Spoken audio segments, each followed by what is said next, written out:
What's up, everybody? Welcome back to another edition of Sit Down Saturday, and today we are going to be talking about the main line. We're going to be talking about Hasbro and their changes of kind of doing business, specifically kind of relating to sizes, scale, and price. If you've noticed recently, and I know the guys that have been around for a long time watching my channel know what I'm up to when I'm up to something. I think it's obvious to them. When you see the way that business changes here, usually I have something in mind. Usually I'm laying a breadcrumb trail to get somewhere. Usually it's not by accident, usually it's by design, usually it's by an awful lot of scratched pieces of paper planning things behind the scenes. So recently we've been looking at a lot of the mainline stuff. This is for twofold. One, because I wanted to have this conversation, and two, because I do think it is important for me to kind of stay in touch with what's going on in the main line, and I mean that both literally and figuratively, mind you. Meanwhile, at the same time, I can have like kind of a basis of information to kind of have this conversation about. If I never touch base with the main line, I can never really keep tabs on where it is in comparison to what's going on with third party, if anything's going on with third party at all these days. So we've been looking at a few more mainline things. We're going to be looking at a few more mainline things in the future.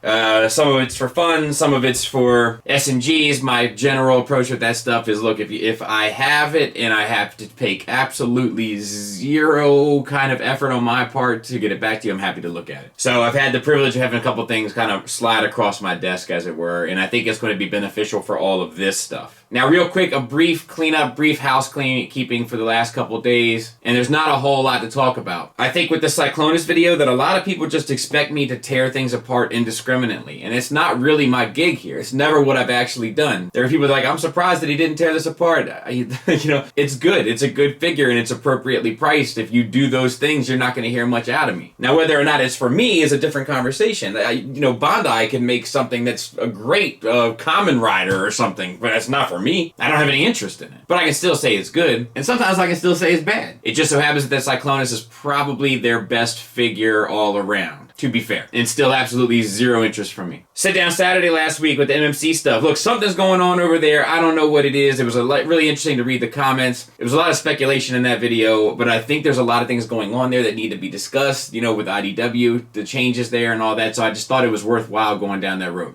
I got a couple of things coming up that are going to be worthwhile to go down. This kind of like weird things going on that I see. I'm wondering if you see it too, but we'll bring it up. So it was interesting to go through those comments there. Even the people that passionately disagree with me, I get it. I'm just saying I see it a certain way. And recently, a couple people have been hitting me up about the Bad Batch and if I'm going to come back to doing Force Friday stuff. And look, if I have something I really need to say or really want to say, I will do a Force Friday. But as of right now, there's nothing I really want to say. We are covering the Bad Batch week by week on Nerd Rage Radio, which just hit 100,000 downloads recently. So thanks to all you guys, and congrats to my Nerd Rage guys as well. But that's where we have those conversations. That's where that stuff is going to kind of stay for now. I might try to start doing some videos for that based on the conversations there, but then we'll just put that somewhere on the Nerd Rage channel. Which, if you're not subscribed to the Nerd Rage channel and you're into podcasts and you're of a mature audience, go ahead and subscribe to the Nerd Rage Radio YouTube channel as well. And while we're there, things are getting ready to open up, Mac. Things are opening up. It's getting back to normal. You see it. You see it. I couldn't be more excited. I hope that's a good thing for TFCon coming to Baltimore. I hope it's a good thing for Baltimore Comic Con. I will be at both of those events with bells on. If you're going to be there, I'd love to meet you. Love to see you. I'm getting that stuff in line now. Also, make sure if you're going to be out there styling that you hit up the TeePublic link in the description, where we got t-shirts, we got your Shellfish Trash, we got the Tiger Tracks for scale purposes only. Of course, the Truth shirts and hoodies, all back, all black, all white, all whatever you want, we got them on there.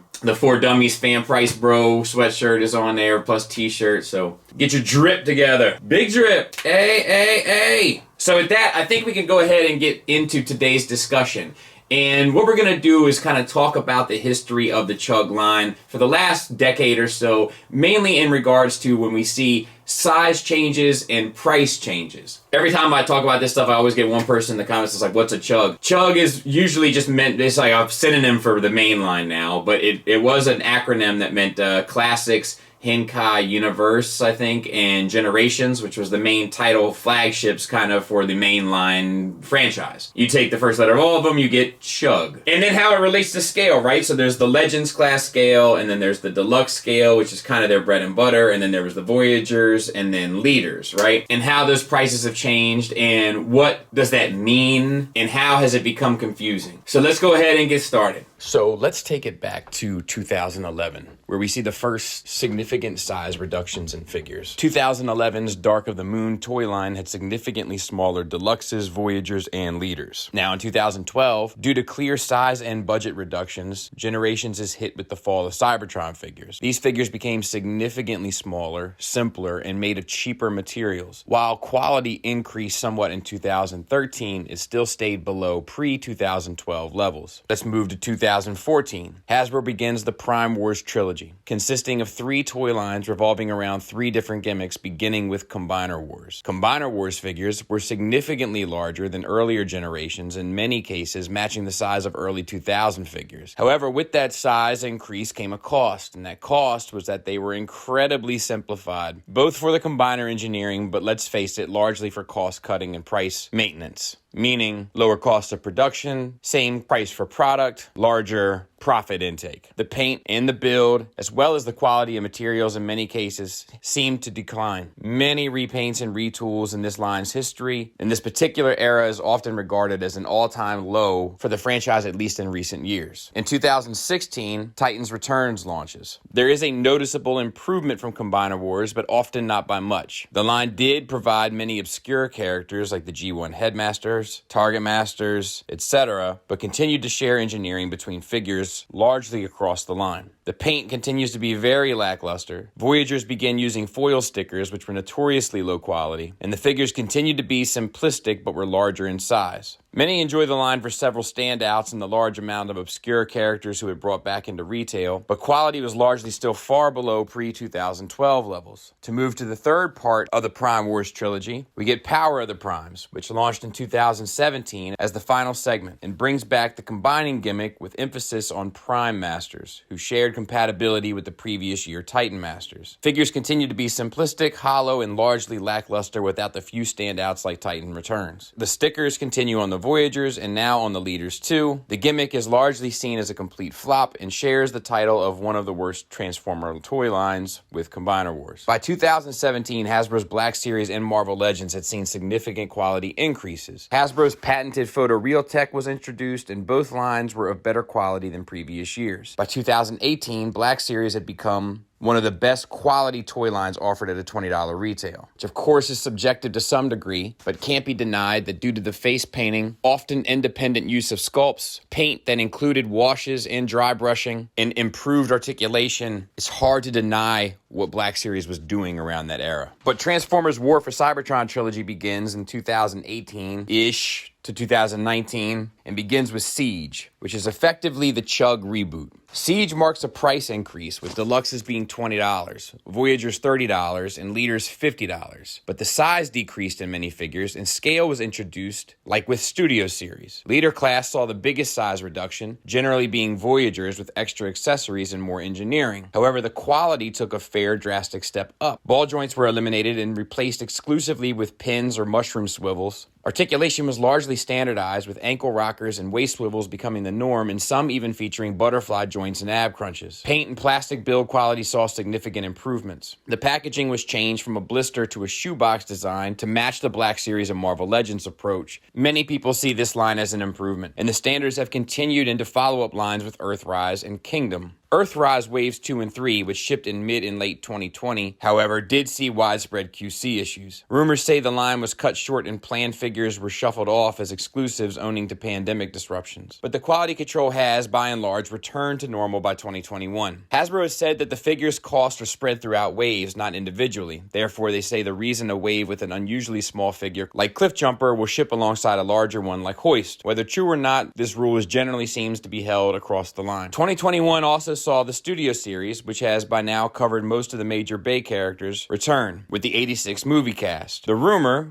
which I'll admit has a lot of merit, says that the 86 Studio Series figures were originally planned for Kingdom. Hasbro management was apparently very resistant to the idea of bringing back Beasts. However, once they were convinced, the 86 characters were moved to the Studio line, hence why they all have the same design, build, and style principles as the War for Cybertron line. But herein also is where we see deluxe figures being called Voyagers, and confusion begins to set in. So for me, there's kind of been decent bookends to how I see Transformers. When I got into Transformers again, I picked up around the Generations, the IDW stuff. And I got the Springer, for instance, which I still think is one of their best figures to date. And then I just recently looked at their Kingdom Cyclonus, which I also think is one of their best figures to date. So I kind of have these two bookends, and I have a wide plethora of stuff that sat in the middle. And it's good to see. It's good to see the improvements. I want the best for them and for the people that collect it. Love to see it. Don't love to buy it, but love to see it. And honestly, I'll be honest with you, if I could do it all over again and I had to have the conversation with myself as to whether or not to do Masterpiece or the main line, I'd have to really sit down and weigh the options, because I'm not sure the Masterpiece line is ever going to be concluded. And a lot of stuff that I've learned recently with dioramas and such is that like display accounts for more than just the presentation of the figure, and you can actually make a shelf look better even though it has trashy figures on.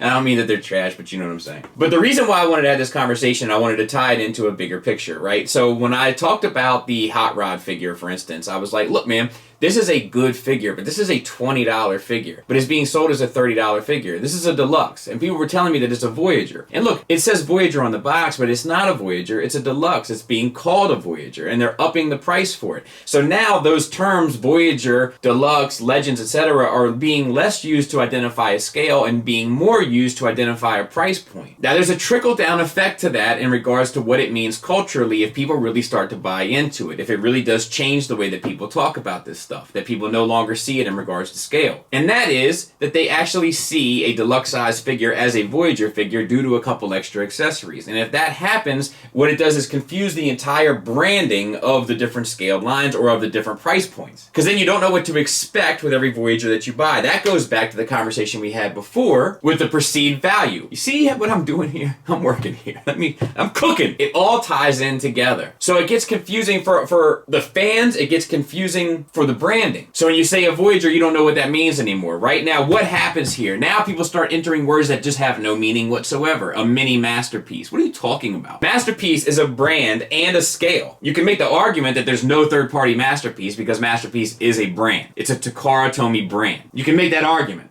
But you can also make the argument that Masterpiece is a scale. So what happens is people end up becoming okay with taking away what something means. Deconstructing vocabulary. It's okay for that Hot Rod to be a really good figure and also not be a masterpiece. It's also okay for a masterpiece to create a really bad figure and it also be a masterpiece. Because the word doesn't necessarily mean, in regards to the branding, a literal masterpiece. It's a brand and a scale. But when you start saying that a deluxe is a Voyager and people start believing that, it becomes even more believable to call it a mini masterpiece and just make up some that doesn't mean anything. TFC put out a Hound that was awful, but it was a masterpiece in terms of scale. And just because it was awful, it doesn't make it a mini deluxe. Not saying deluxes are awful, but you know what I'm getting at. And just because this Hot Rod is good doesn't make it a masterpiece. A masterpiece is a masterpiece, a deluxe is the deluxe, and it's okay for a deluxe to be great. What's not okay is when a deluxe disguises itself as a Voyager to save a price point. It's also not okay to start saying that something that is a masterpiece isn't a masterpiece and vice versa when the branding is pretty clear and specific.